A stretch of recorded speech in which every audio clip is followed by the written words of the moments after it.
Well, there's the best band in Britain, in my opinion. Big words. The Darkness, Growing on Me, on XFM 104.9. I'm Ricky Gervais with me, Steve Merchant and Karl Pilkington. Have you got the album? And already, they've had an argument. Yes.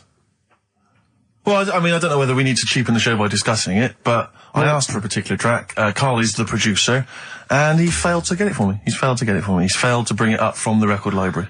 Completely failed in his mission. He needed to get 2 records, and he failed to get one of them. A 50% error rate there. Yeah, but like I said, I looked in the system, it told me what album it's on, I brought that album up. I'm busy. But, okay, so fine, you're absolutely fine then, that's no problem. You know, once again, that's a great excuse, Karl, brilliant. The show has been ruined, it's been partially ruined, but you've got a bit of an excuse. Alright, I didn't make a big deal out of it when you said, oh, and whilst you're down there, get us a new 50 Cent single. I never said, why are you down there, get the new 50 Cent single. I asked you if 50 Cent single was lying around. Yeah. If it hadn't been here, I wouldn't have worried. So I get it, yeah, I did that for you. Right. And then I come up, you say, has it got swearing in it? Well, I don't know, it's 5-1, Steve, I haven't got time, I've been whizzing around. You're the producer, it's the brand new single, I'd have thought it had been lying around in the XFM office anyway. But I don't have time to sit around listening to music. Sure, well, yeah. Right? I know that you have, now you've got an iPod that can hold 7,500 songs, I don't know when you're going to get round to loading all them on, but I haven't got the time. Sure. Busy. Yeah. Fine, okay, no, that's a perfect excuse, Karl, well done, mate. Right. I just hope that I never have to depend on you in a real emergency. I had a bit of bad luck as well. I wanted to play REM, and maybe the listener can help me here. Can you email in ricky.gervais@xfm.co.uk if you know what song I'm thinking of? It's an REM song. I think it's on the album of the last one before. And he says Mulholland Drive and I'm Steve McQueen. That's all I know. I'm sorry, I can't think of the title, so I need the title to look it up, if you know what I mean. I can't put in like that. I can't put in Mulholland Drive. The system goes, what are you talking about? So I need the actual title of the song to look up to find it down in the library. Oh, well, I'd go down yourself if you're going to go down to the library and get that.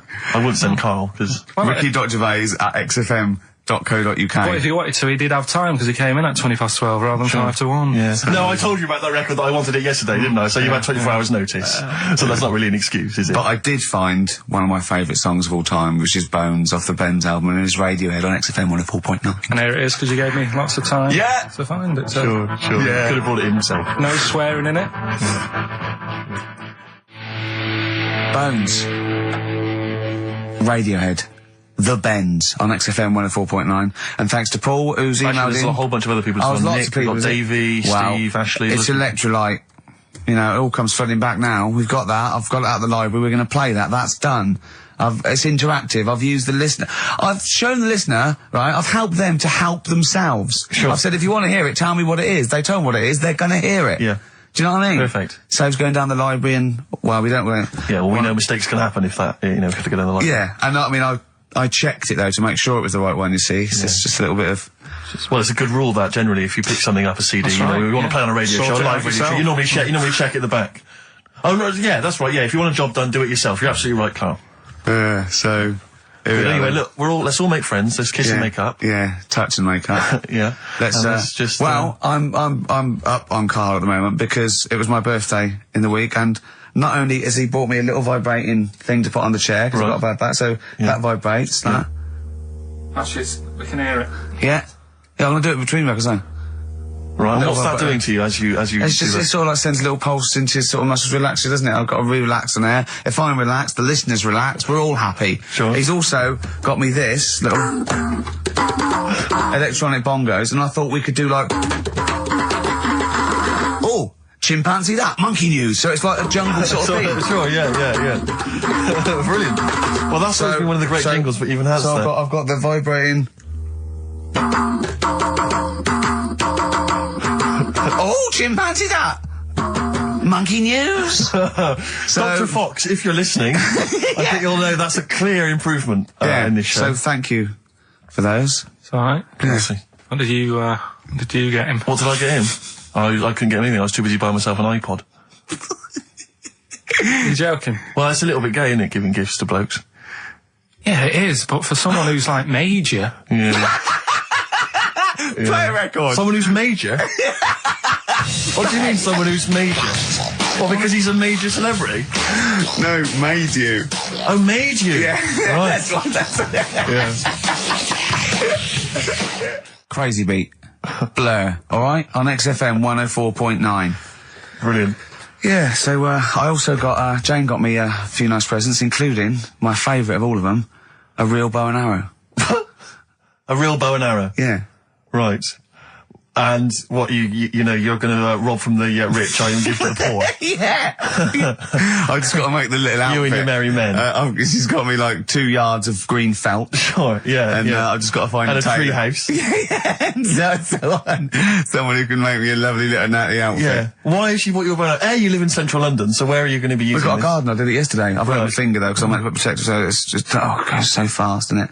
I didn't understand that sentence. I'm here in the studio. I saw you point to your finger, so I'm guessing from that maybe you injured your finger. Yeah. For the listener, again, what exactly were you talking about then? No, because when you pull it back, it...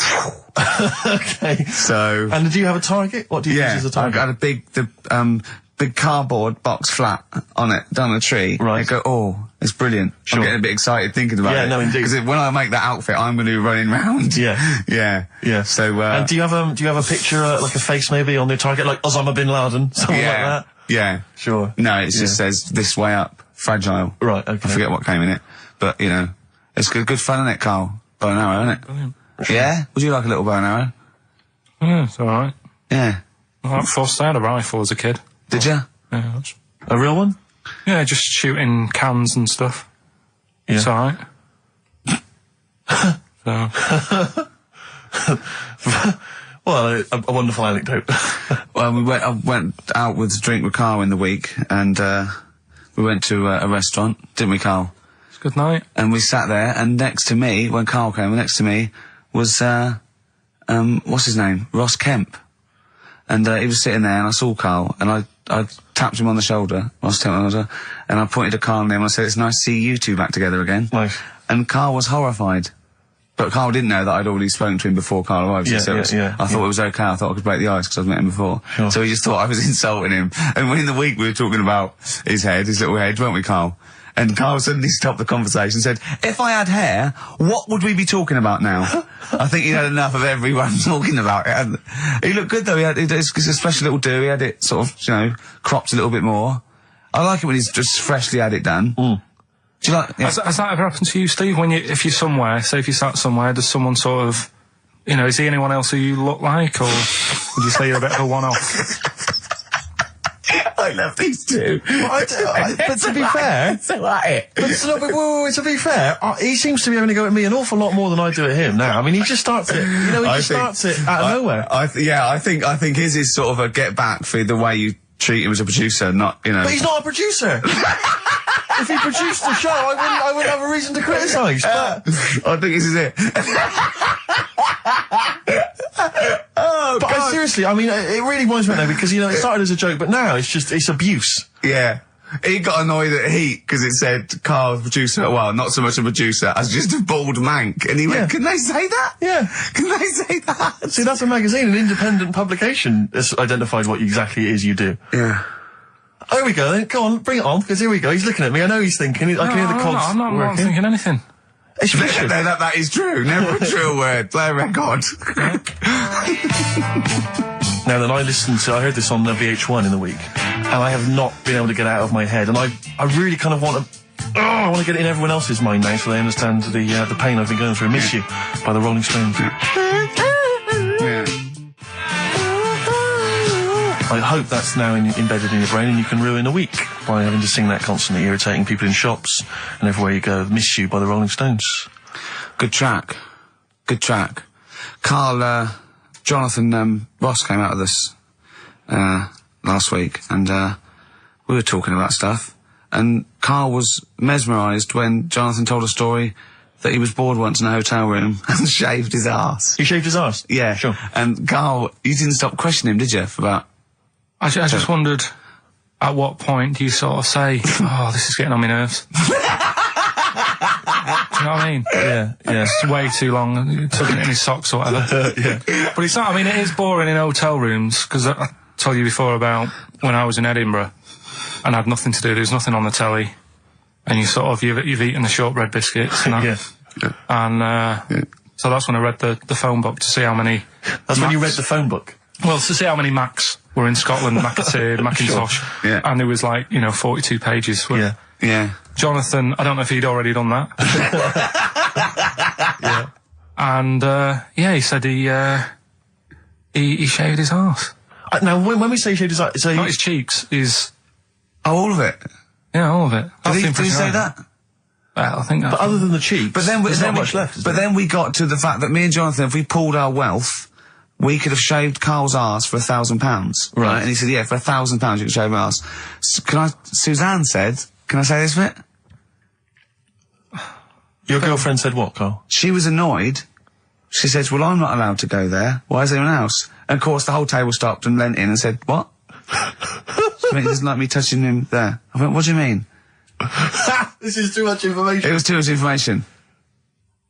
I like the fact that you've had this conversation with her. I like the idea that she touched your arse once and you went, woo, hands off. Yeah. I love you, but keep your hands away from my arse. Do you know why he said he's talking about the most intimate part of the arse, the middle arse he's talking about, and he said, I said, why? He went, it's a bit gay, innit? I said, how can a girl touching it be a bit gay? If you stood behind it could be anyone, doesn't it?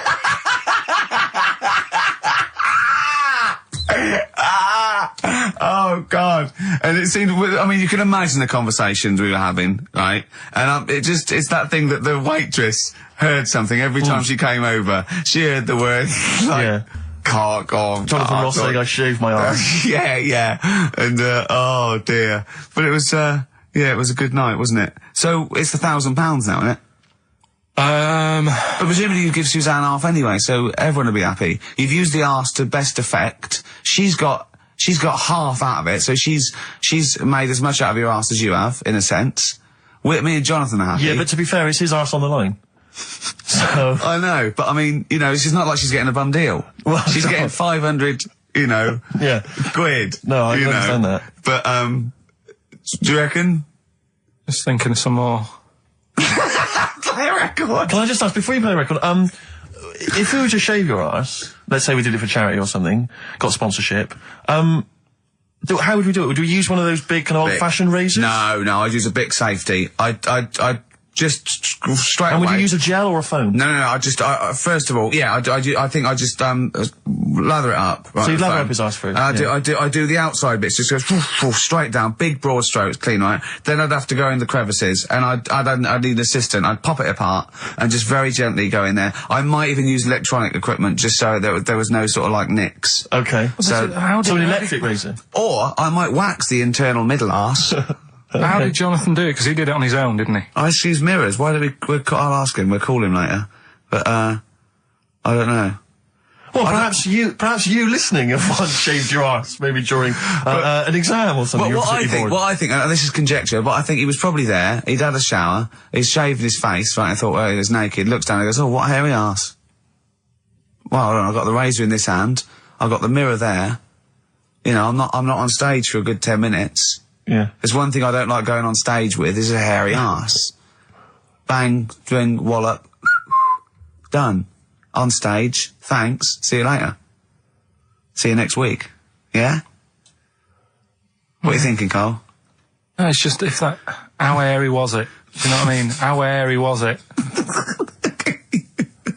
Because I imagine, you're saying mirrors and stuff. But he's how old is he now? He's 42. And they say your testicles drop quite a bit once you start getting old, don't they? Yeah. So he's got to make sure they're out of the way. Yeah, but I don't think I can speak for myself, as a similar age to Jonathan, that, there's millimetres in it. It's not like we tuck them in our socks in the morning. They're still in the same place. You really wouldn't know the difference. It wouldn't, if we filmed it in, time-lapse camera, it wouldn't be like a bungee jump. Do you know what I mean? They wouldn't be moving a lot. Yeah. All right. Do you think I told him he's a good-looking fella, Steve. Would you agree with that? I told Jonathan that he said that he just went for it as well. Yeah. So you spent a lot of time picturing Jonathan's naked arse. You'd let him give you money for arse touchery. Yeah. Whereas your girlfriend's got no chance, access to that. and you're saying he's a good-looking man. Do you want to play a record and think about what you've done? Interesting. 50 Cent, 21 Questions, new single from him. Well, me and Carl got a joint favourite lyric now. I love you like a fat kid loves cake. Yeah. That's great, isn't it? But, I mean, I like it because it's funny and humorous and cheeky. You like it because it means something, don't you? You think that that's the absolute truth. If someone was to say that to you, that would be the most romantic thing they could say in it, because it's... I don't know, I'm just thinking you know what it means. It's like the Elephant Man, right? The Elephant Man, that's what he's called. Again, you know what you're going to get. The fat kid loves cake. You've said it all, you don't have to say any more. I can't believe it. I'll tell you what made his day the other day. I love it. Jonathan Ross said The Elephant Man is one of the best films ever made. Yeah. Endorsed by a celebrity. I know. Well, by a film buff, really.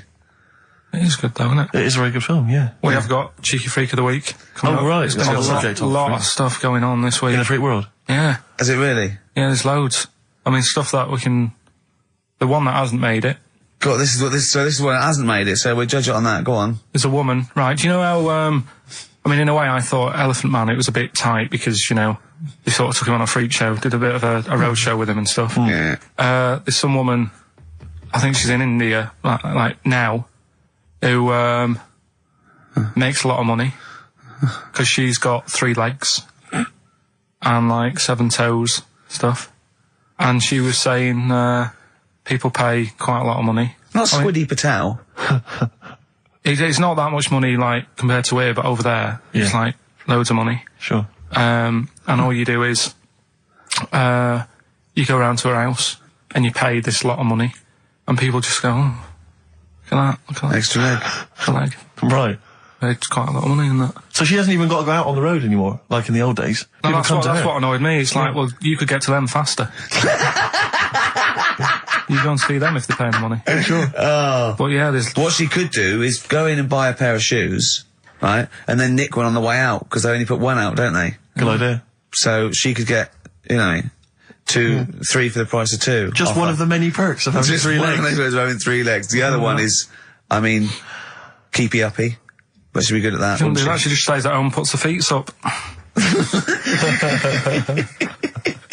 But anyway, that's not even Cheeky Freak of the Week. That's coming up later. Oh, brilliant. Now, Rockbusters, Dead in the Water, isn't it? We've killed that off, have we officially? We killed off Monkey News and Rockbusters. Didn't I tell you that there was some sort of petition for Monkey News? Was there? What was the story? A lot of, loads of emails and that. You mean you've done Monkey News? You mean you want to do Monkey News? No, but seriously, there's uproar. And people were like, you can't get rid of Monkey News. Yeah. Don't be doing that. Loads of people. Was it monkeys? Trying to write the complete works of Shakespeare? Did Tony Blair get a whiff of it, and he's coming down like a ton of bricks? And Rockbusters, Steve, if you've got a better competition, then we'll do yours. That's fine. Do you know what I mean? If that's what you want to do, we'll do. What did you want to do? No, I was just wondering whether we should perhaps not do a quiz at all, rather than do that piece of rubbish. Might be better to have nothing. Might be better just to have silence during that part of the show than have Rockbusters. I don't know. If I give you the clues and that, and if you think they sound rubbish, we're not doing it. Well, I know that. I guarantee they're going to sound rubbish. All right, let's make it the last Rockbusters then. This is the last Rockbusters. Well, it depends. This is okay. This is just, if it's good, you get a reprieve. It's all about this. Okay. Okay. Go on then. Let's do Rockbusters then. Oh, we're doing it now. Should we play a record and do it after that? Do it after. Well, I'll tell you what. I'll tell you the prizes and then we'll come back with the clues. Because I've dug up that REM track. Excellent. So it's an interactive show. Okay, we've got the best summer holiday album ever. What we got on there? It's got Elvis versus Junkie XL. That's brilliant. Holly Valance is on there. Yeah. Laz Ketchup. It's all the stuff that the XFM listener is craving. Tribute to the Ramones album. We got Red Hot Chili Peppers are on there. Metallica. Street Legal from Bob Dylan. That's nice. Brilliant. Did you just buy that in the 4 for £20 from HMV deal? Fair enough. Once again, a good album. The Talons of Weng Chiang, a Doctor Who classic. Yeah. And there's something for the XFM listener, 8 Mile on DVD. I thought that was nice, that film. That was the last bit was funny. It's a good film. Some good rap-offs in that as well. Yeah. So let's play a tune and then we'll come back with the Rockbusters clues. REM, go on. Give it to him. REM, Electrolyte on XFM 104.9. Ricky Gervais, Steve Merchant, Karl Pilkington. I walk down Oxford Street every day to go to the office, and it is like running the gauntlet in Gladiator. It's not only is it just like, you know, you have to dodge people and they're dawdling or rushing or, you know, keeping into the road to get past some people but avoiding taxis. But it's like hands everywhere, like leaflets. I don't know. There must be 1 million leaflets given out. It's all mobile phones, sandwich shops. Teach yourself English. Yeah. Teach other people English. I know. And those charity people, something for Alzheimer's. And I've been caught about 6 times where I couldn't say no. I've got about 8 standing orders now because I just couldn't say no when they confront you. Yeah. Which is, you know. It's amazing how often I'm on the way to a meeting.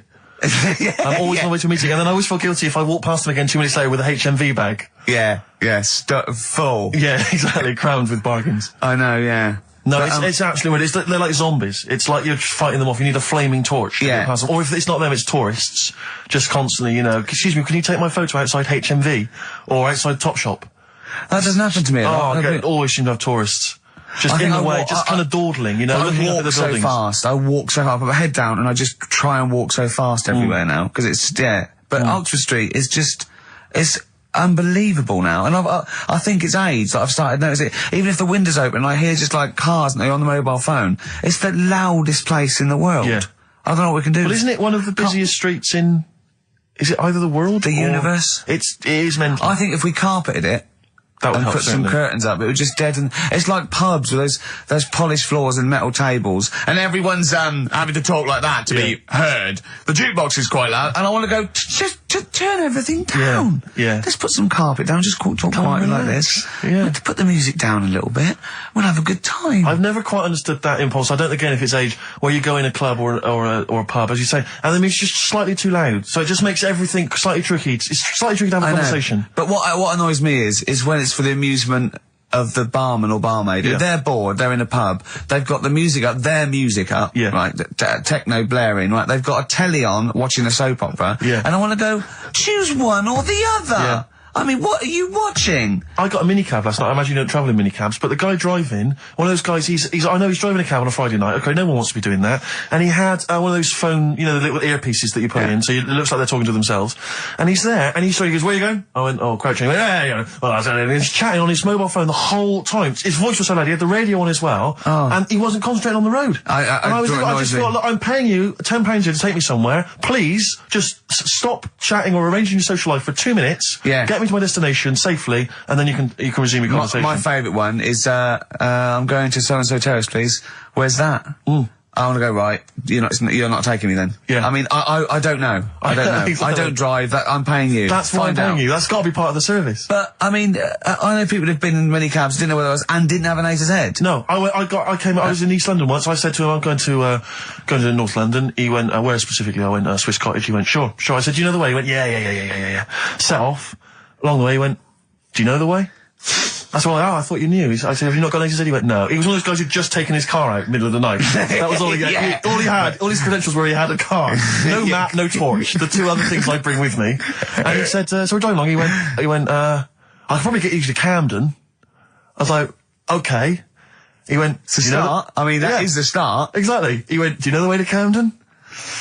I thought, pull over. It's not worth it. I'd rather hitchhike. I'd rather walk. Ludicrous. Those people who just go out. Yeah, they just take a car out to earn a I bought a fiver. car. Oh, have you ever done that? No, well, I'm sick of living here.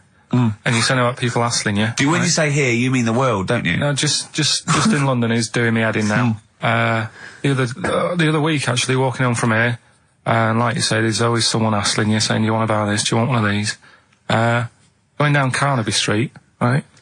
There's your first mistake. He said, into meditation. So I was like, I had a bit of time to kill, so I thought I'll have a chat, right? Have you got time? Oh, we've never got time, we're too busy. Yeah, I thought you were too busy before. Well, I said, what's all that then? What do you do? And he said, we teach you how to breathe. I was like, well, I'm 30. I think I've done alright. And he sort of said, forget it. Forget it. I'm 30. And in Selfridges, they do, like Evian or whatever, that water company there. And they've got like little glasses of water, and you walk past and go, have you ever tried this? It's water. Yeah. Oh, here you go, we'll try it. You go, Jesus Christ, is that what water is? What have I been drinking then?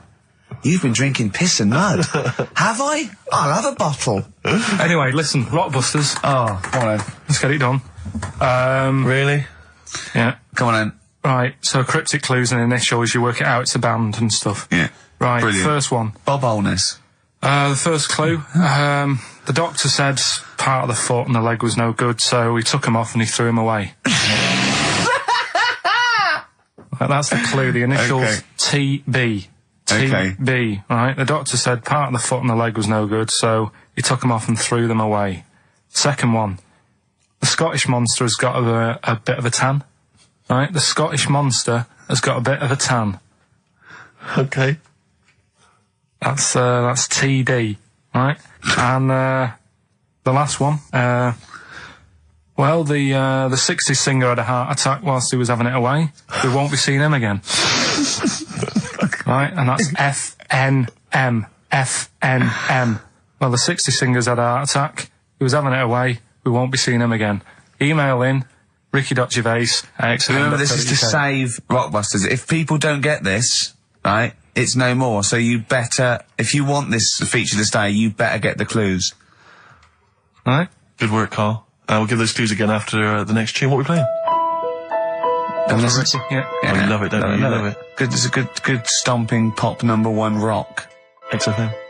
Jane's Addiction, just because I think things are rocking up. They are indeed. Rocking up in the land this year, Steve. Yes, that's good news, I think. Evanescence, them, The Darkness, rock-tastic. XFM 104.9, Ricky Gervais, Steve Merchant, and Karl Pilkington of a Saturday. Can I just say that the shaving your arse feature from earlier, if you missed that, that was 1:30. That was a discussion on shaving your arse. Yeah. It was great stuff. That seems to have caught the public imagination. Yeah. We've had so many emails. We've had someone telling us exactly how to shave your arse. Yeah. So if you need that information, I can probably forward it to you. Well, I think this will be the year of rock and arse. Exactly. But it's extraordinary how, just a simple discussion like that you would think perhaps was crass, crude. Mind you, our listeners do like Karl talking about monkeys. Sure. Do you know what I mean? Yeah. It's not like it's something to be proud of. It's not like we changed a nation or freed a people or found a cure for something. We hit them in their, at their level with monkeys and arses. Yeah, exactly. It's what our listeners love. Yeah. Monkeys and arses. Yeah. We should put that on the poster. I think. And they go together, because I joined the zoo last time. We went down and became friends of the zoo, right? Oh, well, I thought maybe you had to sit in a cage for and that thing happened. I went straight for the chimps, of course, right? And there's sort of like 3 sort of big sort of adult ones there, and there's people with their kids, and I could see the people just putting their kids away as one of them went up and started putting his face up the other one's arse. Sure. And it was sort of like, I just can't be bothered to explain this to my children. Exactly. So I wanted to just move my, oh, come on then. There's the lions. You're going to have a look at the lions. Yeah. What are they doing? They're just sniffing each other's asses. Yeah. Yes. I remember when I used to go to the zoo, I always felt there were certain animals that weren't getting a look in, really, that no one was particularly interested in. The tapir. Exactly. We were going straight to the snakes we were interested in. Yeah. Birds. I don't remember being particularly interested in birds. Big cats, although it's a bit depressing. Great apes. Reptile, you're right, reptiles, yeah. Birds, unless it's a big one that you think can rip a dog apart. Yeah, a vulture you go, or an eagle, brilliant. Yeah, exactly, yeah. Owls are brilliant. Yeah, owls great, but I've always wanted a little owl on my desk. I'd like to be doing work and there'd be a little owl there, and I go, can you give me that pencil? And it just sort of goes over and gets me a pencil, goes, cheers, and it just watches me and it thinks I'm brilliant. Do you know what I mean? Not really, no. No? No, I've never had an urge to have any kind of animal sat on my desk. No, Carl? You'd like a little owl, wouldn't you? That helped you. No, I had a little magpie, didn't I? We've talked about that. Oh, he came down and started pecking your grifter, didn't he? Yeah. What was his name? Maggie. Sure. Brilliant. Inspired. And you took it to school and it didn't come back once. Didn't come back. Didn't see it again. Oh dear. Did it ever peck your head? Because you used to have hair, didn't you? Yeah. No, it did. It started getting a bit violent. Really? Yeah. Was it becoming sort of age when it's probably sexual frustration sort, because I think magpies go for shiny objects, don't they? And you were probably sort of probably losing it a little bit then in the front, and so when the sun was out, there's a bit of a sheen on the front. They saw a glare and thought, I'll have that. Yeah. What is that? That's brilliant. Yeah. Or as it was sort of pecking away, it mistook it for a tree. Yeah, because of the noise. Because of the noise. Yeah, the hollow sound. I squeezed his head yesterday. We should just point out, if you're a new listener to XFM, you might not realise that one of Ricky's many sexual peccadillos, I'm assuming it's a sexual thing, I can't justify it any other way, is to just squeeze Carl's head. Yeah. Front-wise, sidewise. I don't know what it is. I don't know if it's sexual or, like when you've got a little kitten, you want to squeeze his little face. Do you know what I mean? Do you know what I mean by that, Carl? Yeah, A yeah, little I said puppy that. or So kid. before squeeze a little head. Yeah, exactly, and I feel that with you, because it's sort of like, he gives so much. Look at Carl's face, he gives so much. It is like he can understand what we're saying. Yeah. And that's what the connection is, I think, between me and Carl and other animals. It's like he can understand what we're saying. But I squeezed it yesterday, and Carl went, I definitely had something crack. Yeah. Because I'm trying to see how hard I can squeeze it. Yeah, I think that was you just thinking, Carl. To be fair. I think the cogs just started to... No, I mean, I think there is a danger, because I think there is a danger that you could squeeze it too much. Yeah, I know. He did a good deed today, the other day, didn't you? Was it? Yeah. What were you up to? You were just, you were talking about, like, you know, being hassled in the street and stuff. And, I get hassled a lot by the homeless. Don't we all? You should go home to sleep. Yeah. I'm here, mate. But no, I do treat them a lot. Treat them. I love that. You had a good day? Yeah. You've been good? Yeah. There you go. That's 50p. Suzanne does the Save the Children thing. You were talking about, you know, charities hassling you all the time. She does that. And I sort of say, well, you do that. I'll look after You'll take care of the homeless. I'll take care of the odd tramp around where I live. And how do you treat them? Loads of different ways. 50p I might give them. Yeah. Or I might, you know, they'll sort of say, oh, have you got any money? I'll say, what for? And they'll go, I'm really thirsty. So I'll go, well, hang on a minute. And I nip and get them a little Diet Coke. Sure, Diet Coke. Yeah, they want to watch their weight. Yeah, yeah. They're going full fat. Oh, what an insult. Yeah, exactly. To a man like me. Yeah. You know, I'd rather treat them than... Because a lot of people spend money on, you know, problems abroad and stuff. Right. Oh, I just God. think, you know... Yeah, famine I'm relief. just saying. Oh, God. Like what? What do you mean? Like famine relief? Well, you do get sick of it, don't you? You know what I mean? It's that... You get sick of No, it. I'm just saying. Wait. Go No, on. I'm just... I know. Just let whatever you do now, Steve, don't interrupt, because I'm scared, but I just think it's worth it. There's so many issues. There's freedom of speech. Yeah. There's we're not responsible. Yeah. There's he'll get away with it because he's a buffoon. Yes. And it is entertaining. Exactly. So go So on. what's Carl. your All thought? I'm saying is you're saying, you know, who do I give me money to? Is it, you know, little, you know, sick kids or whatever, or is it old people or whatever? HMV. That's where he gives his money to. Chiefly, they get a lot of it, yeah. Yeah. And for me, I just get sick of, you know, problems abroad. It's like, what do you do? What do you do with famine and that? What are you meant to do? How can you solve it? It's gone on for years. Yeah. And it just keeps going. We keep giving them money. They keep spending it. And you're not getting any return for your cash. Well, it's just how many times, you know, they've got to learn. What do you mean they've got to learn? What, you're going to teach them a lesson? What do you mean they've got to learn? What do you mean? Well, what are they doing with it? Yeah, they must have like better interest accounts or something where, you know, look after, put the money in the right things. Sorry, do you think that Bob Geldof sort of writes him a cheque? He goes over and he's in the helicopter and there's millions of them, and they go, it's Geldof from Boomtown Rats. Brilliant. They go, I If hope, there's one man that can help us. yeah, I hope he doesn't sing. He's not going to sing. He's got some money for us. And he comes down and he goes, do you want a cheque or do you take Switch? They go, we don't take Switch. He goes, there's a cheque. They get He's things doing like... it again though, isn't he, as well? I Is mean, he? I like, you know, he used to work here, Bob. He's a lovely fella and that, but, Yeah, he's a lovely man. but how many times can you save the world? You know, Yeah. he's over there again helping out, and it's like, well, you know, what do you do? Are you saying don't bother because it keeps happening? Not for well, I'm not saying that. You know what I mean? I'm not daft. So that's what you're thinking. And Carl, you are daft. Yeah, exactly. I don't know what the answer is. Do you know what I mean? So you're just saying wash your hands of the whole affair, leave them to it. Yeah. Sure. Are you really just saying it's sort of, it's nature, it's tough luck, just don't interfere? Like a wildlife programme. Is that what you're saying? Don't interfere. Are you basically you're saying it's not my concern? This has got a bit heavy. Can we do Cheeky Freak of the Week? Let's play a record.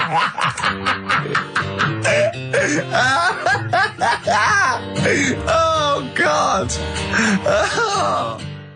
My Hey Hey out of the blue from the album Rust Never Sleeps by Neil Young. Such a brilliant song. Oh, he's a great musician. He's amazing. Yeah. He's incredible.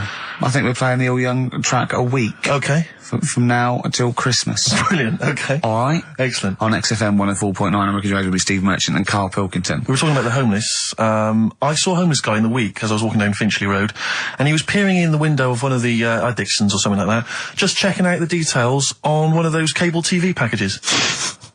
And I thought, one step at a time. I mean, firstly, I don't know, start eating your dinner off a plate. Yeah.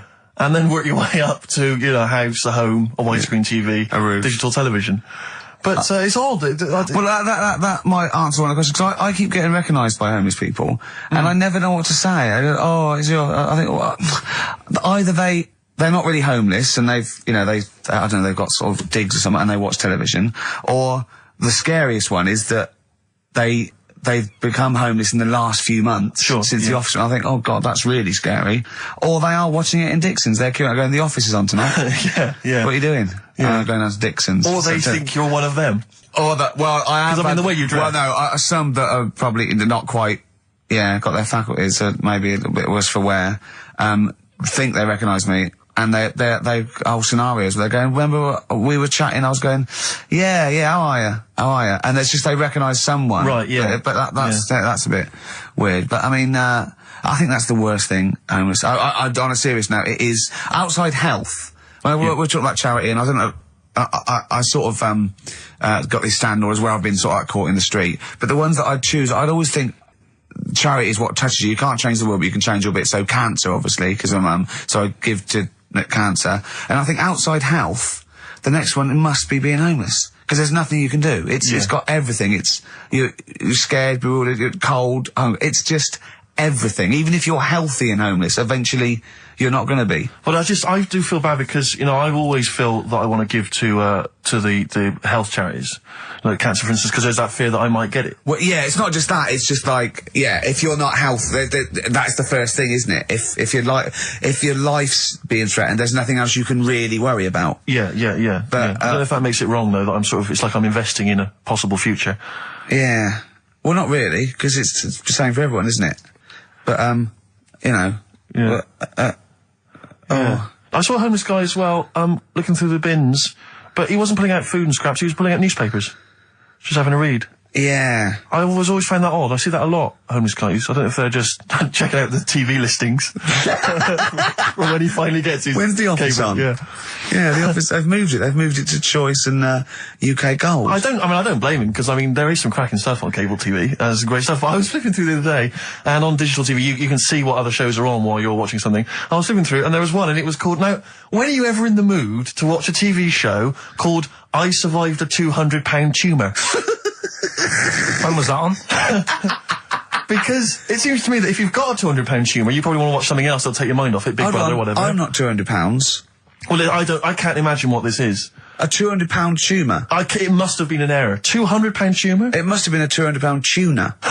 It was probably someone fell in the water. Yeah. And it came I survived a £200 tuna. Yeah, and it was just a spelling mistake. Sure. A £200 tumour? That's like, isn't that like kind of having That's Mr. another T person. That is another person. Yeah. Maybe, oh my God, maybe it was all his life they told him it was a Siamese twin. But someone had just painted a little face on it when he was at school. Just drawn a little face exactly, on it. Yeah, and they go, it's not your twin brother. He goes, isn't it? He goes, no, it's a tumour. We better take it off. It's £200. £200. That can't be right. You sure it wasn't £20? I'm assuming that's what it probably would have been. But it was certainly £200 on the digital thing. Maybe that's a mistake. That's great, isn't it? They're trying to make it more interesting. Yeah. It's someone at Carl got there. £20 tumour. Let's make it 200. At least they're watched. Exactly. That's what I'd be like, though. I wouldn't want to go to the doctors. You know what I'm like? A £200 tumour. I know. It's just that thing. I mean, you know what I'm like. I don't like... it depends where it is as well. Taking your clothes off and all that. There's the pressure in it. You don't like anything being touched, do you? I remember when he said he doesn't check his balls, he doesn't like the feel. That's live with me. He doesn't like the feel. I think, do you mean that you don't like what it feels like in your balls when you're fiddling with them? Because I imagined it that you meant you don't like the feel, i.e. in your fingertips, you don't like the feel of your balls. It's the thing of, you start thinking about what you're actually touching, and there's something in there, and you might break them and all that. I don't like Break them? They are delicate. I am scared with the little knobbly bits, yeah. What knobbly bits?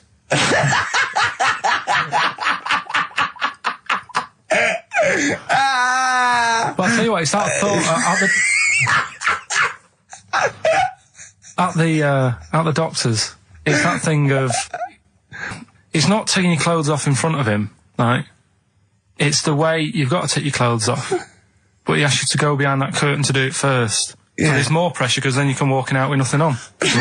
it's like, why do you ask me to go behind there? Yeah. Rather than if I just sat there having a chat and he's going, so, Yeah. how have you been? It's like, all right, and just taking the pants off. Yeah, And then exactly, yeah. It's the What was pressure it, don't take your clothes off, and you came out and he lit a candle, and there was some soft music on. The lights were down. Nice. Yeah. Or he said, if it'll make you feel more relaxed, I'll take my clothes off. Yeah, exactly, yeah. But I'll do it in the form of a striptease. Now, Carl, I'm going to ask you the question, knowing the answer. What do you think of maybe a gay doctor just checking his testicles out? He's a professional, he just happens to be gay. That would never happen, would it? What are you talking about? Why not? Oh, speaking of, Go on, doctors. no, gay What? people and that. Do you know when we discussed, gay-only toilets? Yeah. It's only, it looks like it's coming into action. No, it doesn't. Right. No way. It was mentioned again Where? on, Your head. no, I think Do it you was on- think that people in positions of power are listening to this show getting ideas from you? Tony Blair. Makes you wonder, doesn't it? No, it really does. And the funny thing is, why are they getting upset? Why are gay people getting upset that they might have to have their own toilets? Carl, you don't know what you're talking about anymore. You don't They're know having a what sly look. You don't know what you're talking about. Okay, can we have Cheeky Freak after this? If you want. Placebo. This picture on XFM 104.9. Steve, you're thinking of taking over as producer, aren't you? Well, I just think it's a shambles. I've asked for Cheeky Freak of the Week, and it appears that Carl's not ready. He's not prepared. No, I can sort of remember it. It's just that I like to have all the information. Contempt for But the you've just listener. had just a whole bunch of adverts and placebo in order to get it ready. We're shouting, we're having a shout and that. Right, do you want to sort yourself out in future? Yeah, that's what we were chatting about. Someone emailed in about they watched the £200 tumour thing, and when it was removed, it was carried away in a wheelbarrow, right? Carl said, what, even when she had it removed, she still carried it round in a wheelbarrow? And he went, I thought it's sort of like she'd become attached to it. You definitely are my favourite thing in the world. It's great. Look at the way he's looking back. But I think they're all the same. The people, I have had more emails about people saying I watched the £200 tumour and I documentary shaved me arse. than anything else. I know. When we ask questions come about up with science, Shakespeare, we talk, yeah. Nothing, High silence. concept, we talk about political issues. one person emailed in, they said, I tuned into the £200 tumour documentary. It looked disgusting, I couldn't watch for long. What were you expecting? Yeah. That it might sing and dance? Do a little show for you? Anyway, so what's these are really your listeners, Carl. Now, I think do you know what I mean? You sort of, you find your niche, you attract your. I think me and Steve are pretty much just here. I think the people that we had in the early days, Rick, they've long since abandoned us. They jumped ship. They've got jobs. Yeah, they've got jobs. They're out now. They've been released. Exactly. Yeah, they're getting their life back together. Carl, Come so on then, what's the Carl. situation with Cheeky Freak? I've got like a couple of bits. Like I say, I haven't got the in-depth stuff that I know. Oh no, because usually it's it's Heavily pretty researched. scientific. Exactly, yeah. Do the jingle. We've come up with a new one, haven't we? The Freak, say chic. Cheeky Freak of the Week. Right. Well, couple of bits. I don't know which one to use as the main feature for this week. It's that good, is it? Well, there's been another one born. What? Little kid. Who won? 4 eyes. Insult. Just a guy who wears glasses. Come on. 4 eyes, 2 noses, 2 mouths. That's weird, isn't it? This bloke, did he also have 2 heads, 2 bodies? Sort of born sort of slightly separately? He wasn't stood next to a mirror. No. It's weird, that, isn't it? That's all you've got. Is it? I love that. That's weird. That. Imagine the doctor said that. Well, Mrs. Parks, kid's got 4 eyes and 2 noses. Weird, isn't it? Any clues? Any clues? So that's it. That's all the one. information. Well, I'll tell you what, but that again- shouldn't be the main one. Okay, I've answered but it. like I say, what's the idea of this feature? What do I say all the time? Don't know. I always say, think about it. Think about what that would be like. Okay. What? Giving birth to him? No. Being, I think it's a girl. Being like her. 2 mouths. 4 eyes.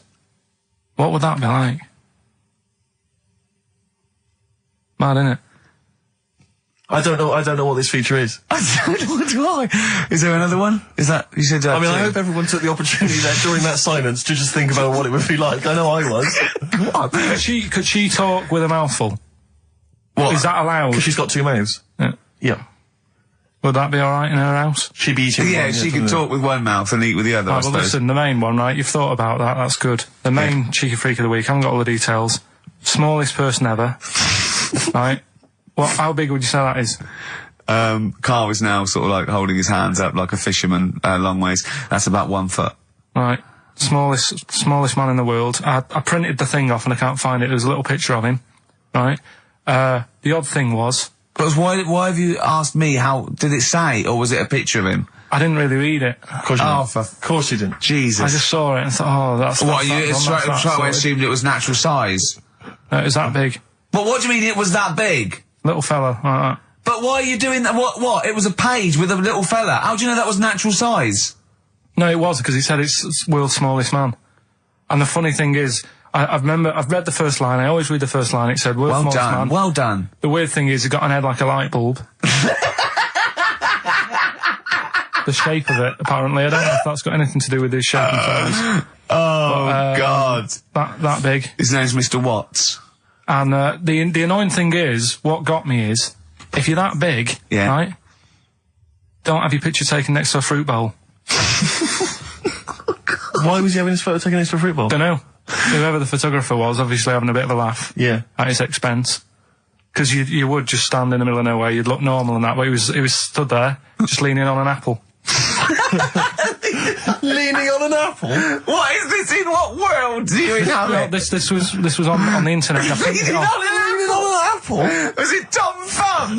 What is this? Are you sure it wasn't some sort of sci-fi show they're advertising? No, it was Leaning on it. Can you just lean on the apple? Just lean on the apple there.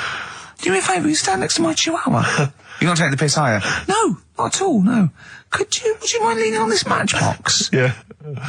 Leaning on an apple. And that's what, so he just said he's the world's smallest man leaning on an apple. smallest man, said about his head being like a light bulb, I don't know what that meant. And I just thought, right, that'll do. That's that sorted. Cheeky Rig of the Week done. I think that was on like Monday. Right? I found that. I thought that's done. Printed it off. Forgot to get it off the photocopier.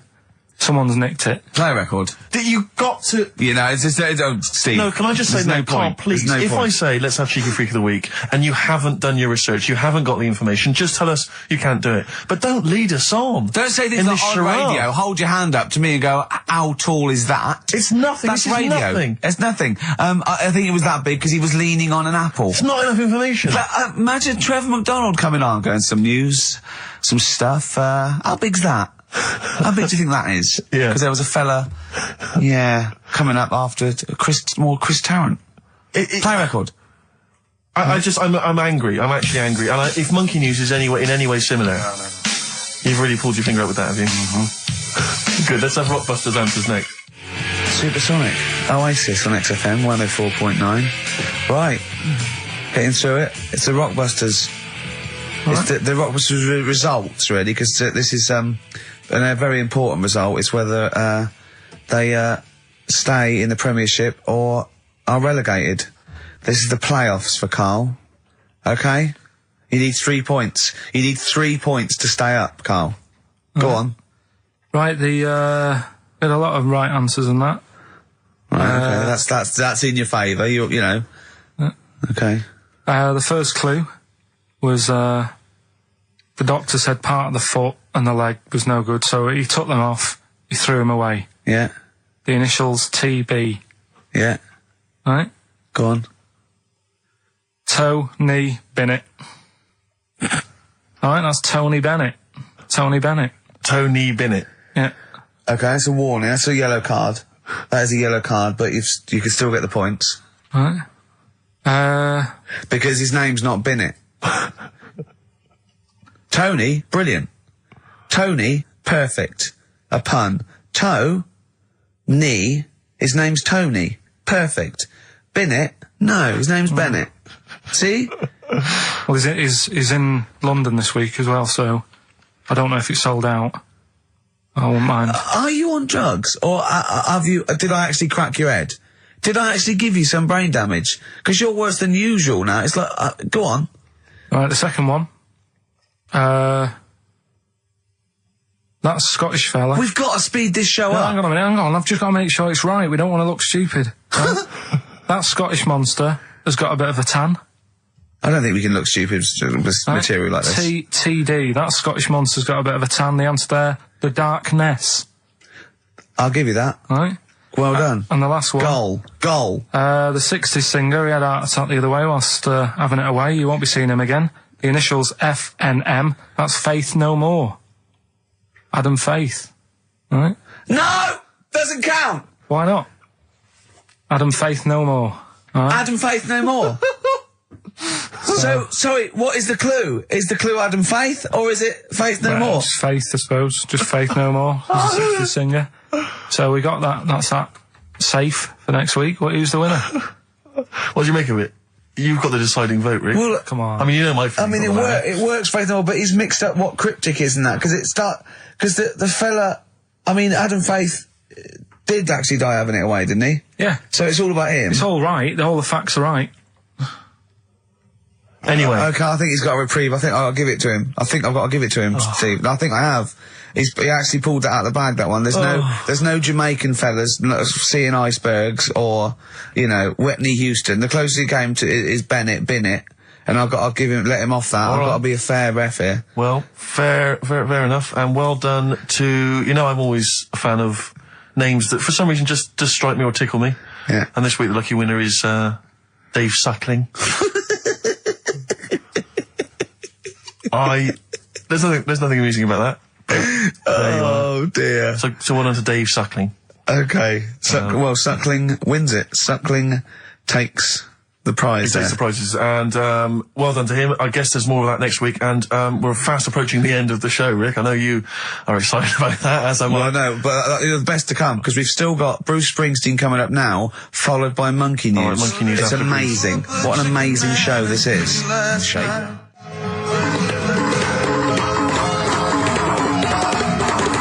Chimpanzees at Monkey News! Excellent. So, Monkey News time on XFM.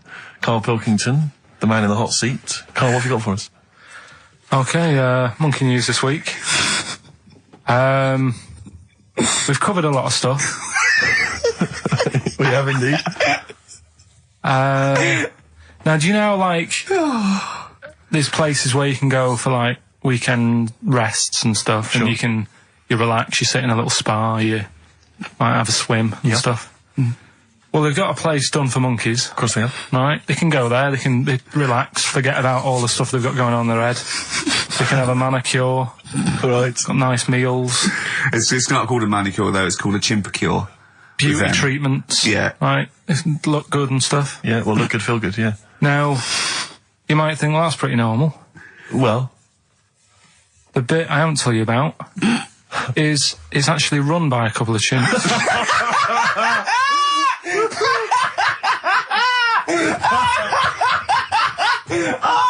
Oh God! Oh God! Oh God! You're a maniac! Right. Oh, for Christ! Oh. Let's just. That's like coming a chimp. Of course it's not. No, it is, because think about it, right? No, not think about it. What do you mean? Yes, it is. Of course, it's not run by a couple of chimps. What do they do? Get a loan? Right. If a chimp wants to have a rest, Yeah. where would you go to? A place that's run by humans that don't know what chimps' needs are? No. My point is this: how did they get it together? How did the two chimps, Mr. and Mrs. Chimp, went for a loan and said, "I'll tell you what we need: a spa." I think it started off quite simple, right? Just you know, basic stuff. But they've expanded over time because it's become so popular. It's gone mental down there. Sure. Go! They've all heard about it. Now, the thing is, the problem is this, right? That isn't even the top and bottom of it, right? Oh, Christ! The problem is, it's been going on and on and on, right? It's been earning a lot of money and stuff. The monkeys are happy. The monkeys that go there are loving it. They're telling friends and stuff. They're all coming to it. Now, the problem is, it's this little monkey, little man monkey and a little woman monkey, right? Yeah.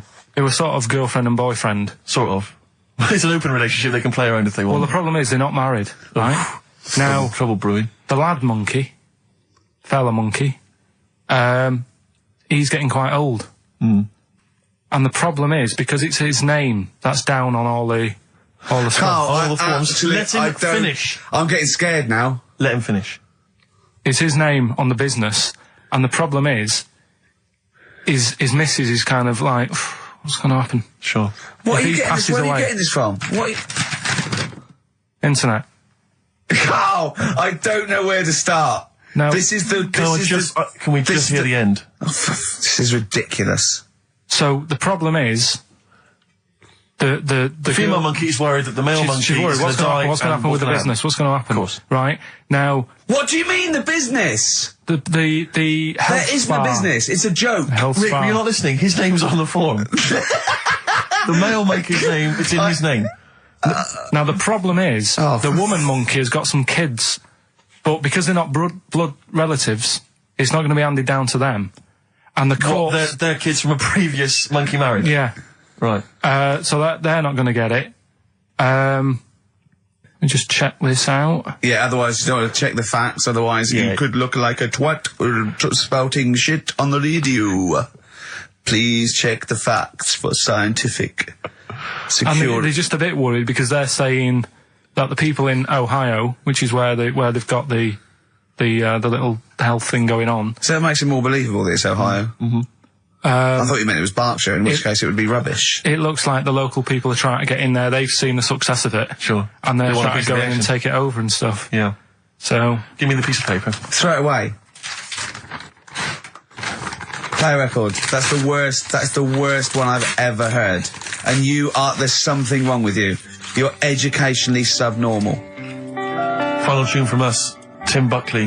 Lovely song called Wings. Back next week? Yep. Yeah. See you, Carl. 104.9 XFM. You alright? This is Karl, producer of Ricky Gervais and Steve Merchant. They're not about today. Ricky's on holiday. Steve couldn't be bothered. So I'm left here with all the DATs. That's a digital audio tape of all the shows they've done since they've been here over the last, I don't know, year and a half or something. So we'll play you some of the best bits. Alright, so here's the first bit. Here's a problem that someone's emailed in. We're taking emails today. If you've got a problem, a concern, or, just a general query that you think Karl could answer for you. It could be about anything. It could be about some of the big kind of philosophical questions. Yeah. It could be something to do with war or famine, anything like that. Or it could just be a personal dilemma, something that's happening locally. Anyway, this seems one that I think you and your father have probably come across this sort of dilemma in the past. Yeah. And I'd be interested to know what your take is on it.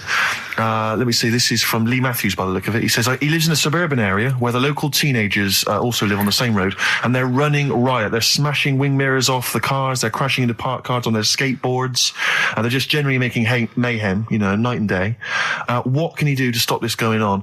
The parents of the kids don't seem to give a damn. Anyone who complains to them, they just say, oh, piss off. The police are useless because they never catch them in the actual act of violence, which is what they got to do to apparently convict them. So they don't know who to turn to, really. It's rather like when a little old lady went and got the A-team, and he was dressed as an elderly Chinaman. Exactly. She knew who he was. Colonel Decker didn't have a clue. Yeah. You see, it's weird because now it has got out of hand. Sure. Do you know what I mean? Like years ago when I was growing up on the estate, you had problems. Well, not like you have now. Do you know what I mean? Summers were nice as well, weren't they? Well, right. And Police are getting shorter and younger. But you yourself kind of admitted in the past that you were something of a tearaway. You didn't do anything but like these kids here. The thing is, I was scared that if I got caught doing it, my dad would go mad. Yes. And I remember smashing a car window by accident and legging it in the lounge and sort of pretending to go asleep on the settee. Right? Genius. And I heard a knock at the door. He chloroformed and I thought- himself just to be unconscious when his dad came home. And there was a knock on the door, and I thought, oh God, this is a fella, he saw me. I was chucking a stone in the air, seeing how high I could throw it. Of course you were. Did it keep landing on your head? That would explain a lot. And it came down. Chucking a stone in the air, love To it. see how far I could It's throw it. brilliant. So, I wasn't bothering anyone. Did you by invent that game? Right, Did you get the stone for your birthday? Go and play with your stone. He gave one to Suzanne. Karl, go and play with your stone. The thing is, right, and it came down at a funny angle, and it ate, Of course it did. It ate the back of this car, and the back window is the most expensive because it has that heating thing in it. Yeah. In case you got a frosty window. Yeah. So I thought, oh God. So I legged it in, got on the settee, went to sleep, knocked at the door. Genius. It's a brilliant plan. It's a brilliant plan. I couldn't be guilty. I'm asleep. So I love the idea. the thing is, our lounge used to sort of you could see in from the door, right? So this family who saw me do it, saw me asleep on the settee, and my mum said, "Go and get the door." And I sort of went, "Oh," as if I'd been asleep. Yeah. I went to the door, like rubbing my eyes, and the fella said, "What did you run off for? I saw you." I was like, "Oh no." And I didn't see my dad. I went out. It was when he was working sort of evenings. So I went out so I didn't have to see my dad. And then the next day I came home from school, and my dad said, 45 quid. Ooh. That's all he said. That's all he He looked at me. And then you fell asleep and he went, wake up. You know what I said? No, 45 quid. Now the thing Carl. is, he didn't have to do £45, anything. Carl. Now, I know you were saving up for a brick, but you can't have it. Yeah. Just equally, if you're doing a bigger crime, you know, a bank job or a murder. Remember to take the stocking off your head, because if they wake you up and go, "Why have you got a stocking on your head?" Just go, "Oh, I had a weird dream." Right. What are they again? Is the tip included? Yeah, go on that one. Right. In Turkey, Nice. it's not, actually.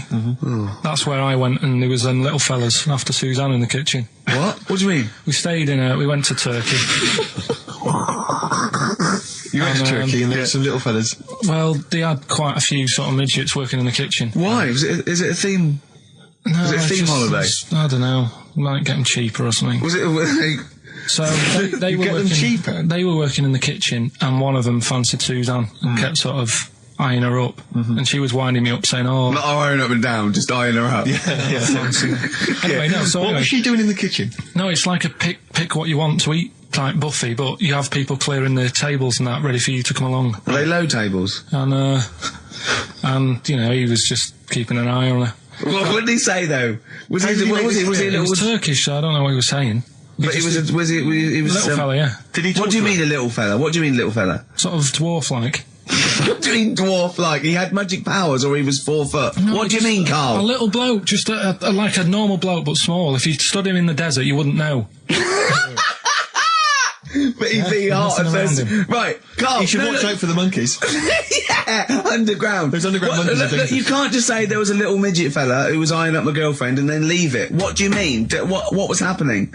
This is a story to us. This is much more interesting to us than, and she was deaf, right, and she hit her head. That's much more I don't interesting. understand how it manifested itself. Did he come over and say something? No, do you know when it's like girls know, don't they? When someone fancies them. What do you mean there was lots of them as well? Do then? they? That's worth knowing. Listen, right, come on, right. So you went into this holiday, yeah? Yeah, wasn't And you that went good? into the dining room or something? Yeah, downstairs. And in you the looked dining over- room. Thought this is all. There's no one serving. Yeah, and they go, Wait a minute. hold on, you looked down and there was a little waiter. There was loads of them running around busy. Why, though? Why did they It get was the... summer. What do you mean? Because it was Loads of summer. them. They had more of them They on. come out in summer. They come out in summer. What do you mean they had more... What do you mean? Because it's busy, isn't it? Well, no, but they hibernate in the Why winter. were they all midgets? I don't know, maybe it doesn't heat stunt your growth or something. No! Well, they just happened to, maybe it was a thing that they did for tourists or something, I don't know. I just got on with my meal. It was a holiday, do you know what I mean? God! Right, So it's a midget serving. I'm not going to ask any questions. Right, okay, yeah. So they're all little fellas running around, and this one always was like, you know, "Oh, do you want a new serviette?" You know what I mean? Going out of his way to sort of... for turning on the charm. Yeah, he was going out of his way. The others weren't. Right. I think what was happening is he'd been working with Santa all the winter. Yeah. This is a little summer break. This one He was hadn't seen your a girl. waiter, and so he was being polite to you. Maybe. But what did Suzanne say then? Well, she was using it to wind me up. What was she saying? Oh, he's... Oh, just like, you know, look. He may be small, but he's Well, built like a... Yeah, he's all man. so... Were you jealous of a midget then? You were jealous of him? It is a bit annoying, isn't it? Why? It wouldn't bother me as much now, because I've been with her for ages. Right. But at the time, that might have been one of our first holidays, and it's like, You don't know, want to be what's going on? I away paid by for it. this holiday. Yeah. And then you get off with a midget. Yeah. Oh. So anyway, But it doesn't matter because you got chatted up by a bearded lady. So. Yeah. tell you what, no, that's got nothing to do with that. What were you going to say? What were you going to I say? was going to say the hotel was half board, and maybe... Oh, right. I thought you were going to say it's just one of her shortcomings. So listen, right? Play a record. He said this, you know, oh God, it's like a child or a cat when it's confused. He went, Steve reckons in ancient Greece, right, it was better to shag a bloke than a woman. And I went, well, yeah. I mean, that's about the male being sort of a first-class citizen. Much better, wasn't it? An aspiration to sleep with a beautiful man than a beautiful woman. Women were lower-class citizens, so therefore men were seen as higher class. So to have sexual relations with a man there was no shame in that. No. In fact, it was looked upon. And I said, well, ancient Rome. I said, Nero. He used to sit in his big jacuzzi and he used to get, pretty boy men to just go into the water and just nibble at his testicles while he was having a watch. He didn't do that. He did. Yeah. And he's not a gay fella. No, well, no. I mean, I don't know about Nero, but I mean, it wasn't a case of a big delineation between what was heterosexual and what was gay. It was just, whatever you. So what did this fella do then? This one who's having his. Well, he was pretty much top boy, Nero, for a while. He was in charge. And and you did what you're told. If Caesar or. But why were people going round there? Why didn't they go? Oh.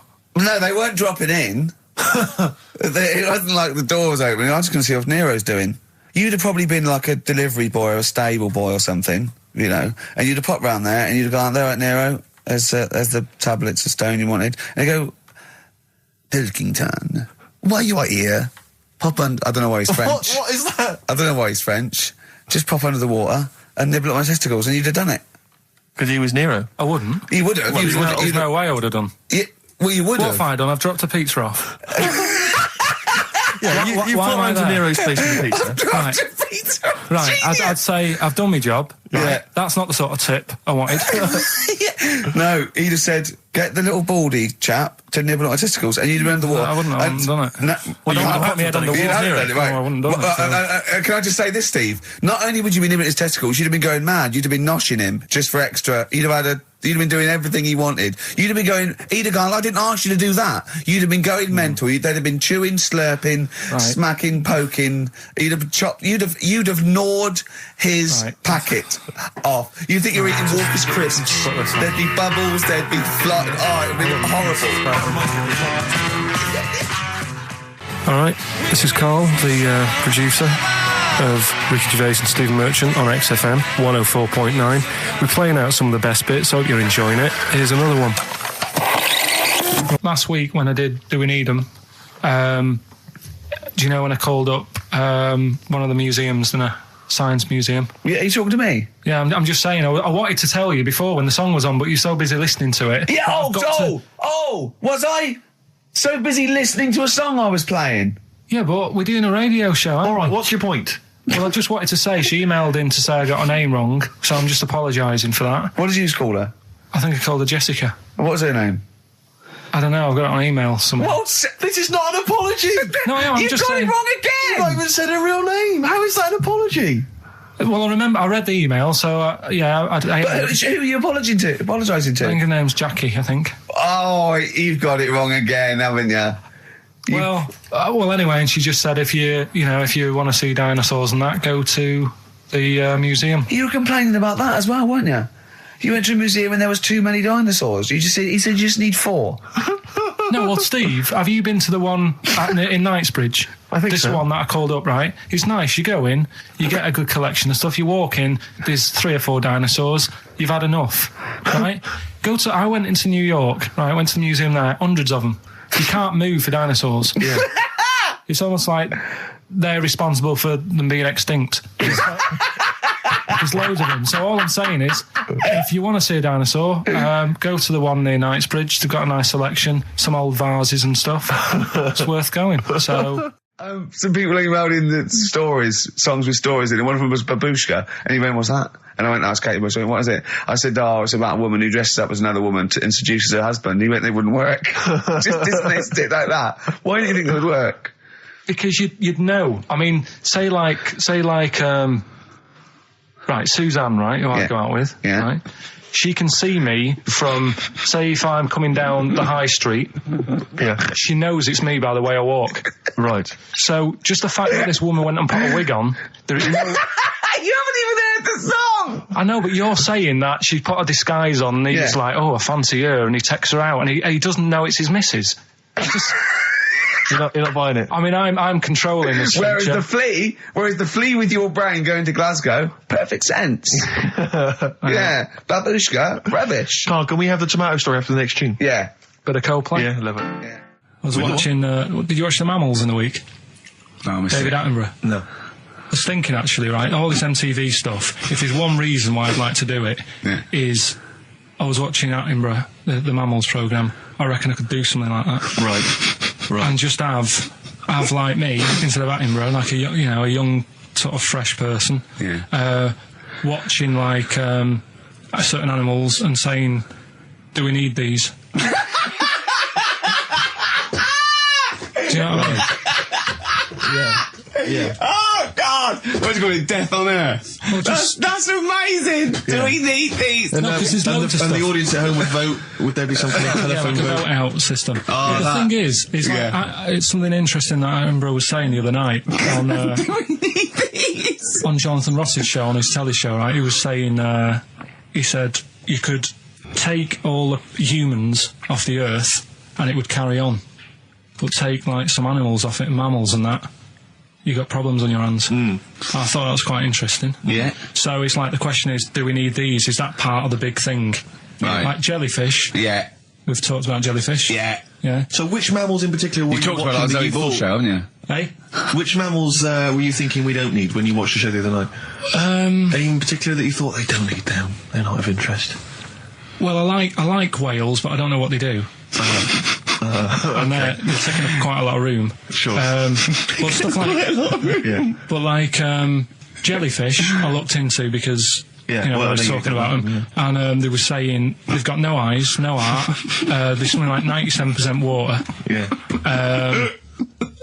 They're blind, and they do about 33 miles a day. Right. So it's like, do we need them? Could we clear them out? Yeah.